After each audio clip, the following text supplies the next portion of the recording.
چنانچہ اس کے بعد آپ ایک کلہاڑی لے کر بت خانے میں تشریف لے گئے اور دیکھا کہ اس میں چھوٹے بڑے بہت سے بت ہیں اور دروازے کے سامنے ایک بہت بڑا بت ہے۔ ان چھوٹے بتوں کو دیکھ کر توحید الہی کے جذبے سے آپ جلال میں آ گئے اور کلہاڑی سے مار مار کر بتوں کو چکنا چور کر ڈالا۔ ناظرین، بتوں کی پوجا کرنے والے آئے تو کہا، سورہ انبیاء آیت نمبر 59 میں ارشاد باری تعالیٰ ہوتا ہے، کس نے ہمارے خداؤں کے ساتھ یہ کام کیا؟ ناظرین، لیکن اس کے بعد یہ بت، شراب، جوا، برائی پوری اس دور میں آ گئی واپس جب حضرت موسیٰ علیہ السلام کا دور تھا۔ قرآن پاک سورہ بقرہ کی آیت نمبر 54 میں جب حضرت موسیٰ علیہ السلام نے اپنی قوم سے کہا، اے میری قوم، بے شک تم نے بچڑے کو اپنا معبود بنا کر اپنی جانوں پر بڑا ظلم کیا ہے، تو اب اپنے پیدا فرمانے والے حقیقی رب کے حضور توبہ کرو، بس آپس میں ایک دوسرے کو قتل کر ڈالو۔ عمل تمہارے لیے تمہارے خالق کے نزدیک بہترین توبہ ہے، پھر اس نے تمہاری توبہ قبول فرمائی۔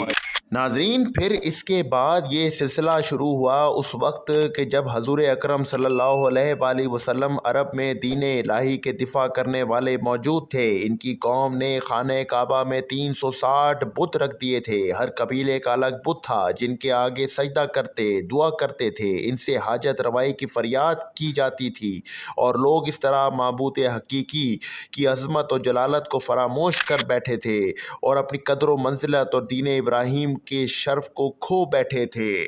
ناظرین، قرآن شریف میں اس کا ذکر اللہ نے ایسے کیا، اور اگر آپ ان سے دریافت فرمائیں کہ آسمانوں اور زمین کو کس نے پیدا کیا تو وہ ضرور کہیں گے اللہ نے۔ آپ فرما دیجئے، بھلا یہ بتاؤ کہ جن بتوں کو تم اللہ کے سوا پوجتے ہو، اگر اللہ مجھے کوئی تکلیف پہنچانا چاہے تو کیا وہ بت اس کی بھیجی ہوئی تکلیف کو دور کر سکتے ہیں؟ ناظرین، اس کے بعد حضور اکرم صلی اللہ علیہ وآلہ وسلم نے حضرت علی ابن ابی طالب کے ساتھ ان 360 بتوں کو خانہ کعبہ میں توڑ ڈالا۔ اس کے بعد بھی مختلف دور میں ایسا ہوا کہ بت پرستی شروع ہوئی اور مٹ گئی، کیونکہ حق غالب آنے کو ہے اور باطل مٹ جانے کو ہے۔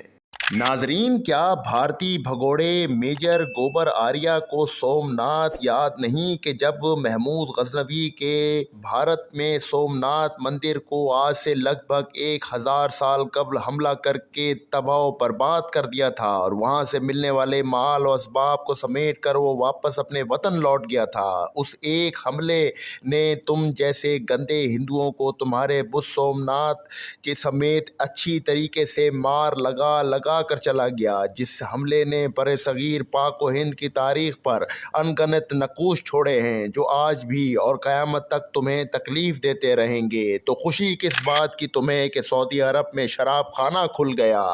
ناظرین، اگر یہ عمل شاہ سلمان نے کیا ہے تو کل کو کوئی دوسرا حکمران آ کر اس کو مٹا بھی دے گا، جیسے کہ مختلف ادوار میں ہوتا رہا۔ تو اس میں میجر گوبر آریہ یا بھارت یا بت پرستی کی جیت نہیں، بلکہ یہ ایک عمل ہے کہ باطل غالب ہونے کی کوشش کرتا ہے حق پر، لیکن حق ہمیشہ غالب آنے والا ہے۔ اور آپ کو یہ جان کر قرآن کی ان آیتوں پر جو کہ اس ویڈیو میں آپ کو سنائی گئی ہیں، اس سے یہ واضح ہوتا ہے کہ اللہ تعالیٰ آنے والے دور میں ایک ایسے حکمران کو بھی لے آئے گا جو اس کو مٹا کر رکھ دے گا، اس کو ختم کر کے رکھ دے گا۔ اور جیسے کہ مختلف ادوار میں پچھلے ماضی میں ہوتا رہا، مختلف انبیاء کے دور میں، مختلف حکمرانوں کے دور میں، اور یہ شاہ سلمان کے بعد ہو سکتا ہے کہ بہت جلد یہ تمام چیزیں سعودی عرب کی پاک سرزمین سے اسی طریقے سے مٹ جائیں جس طریقے سے مٹتی آئی ہیں۔ ناظرین، آپ کو ہماری آج کی ویڈیو کیسی لگی کمنٹ سیکشن میں اپنی رائے دے آگاہ کیجیے گا، اور اس ویڈیو کو زیادہ سے زیادہ شیئر کیجیے گا تاکہ گوبر آریہ جیسے اور ہندوستانی جیسے بدکار ہندوؤں کو اس کا جواب آپ دے سکیں۔ ناظرین، ہمیں اجازت دیں انشاءاللہ اس دعا کے ساتھ کہ آپ اپنا بڑا خیال رکھیں گے، ہمیں دعاؤں میں یاد رکھیں گے۔ انشاءاللہ آپ سے پھر ملاقات ہوگی۔ مہدی حسن کو اجازت دیں اس نعرے کے ساتھ، پاک فوج زندہ باد، پاکستان پائندہ باد۔ اللہ حافظ۔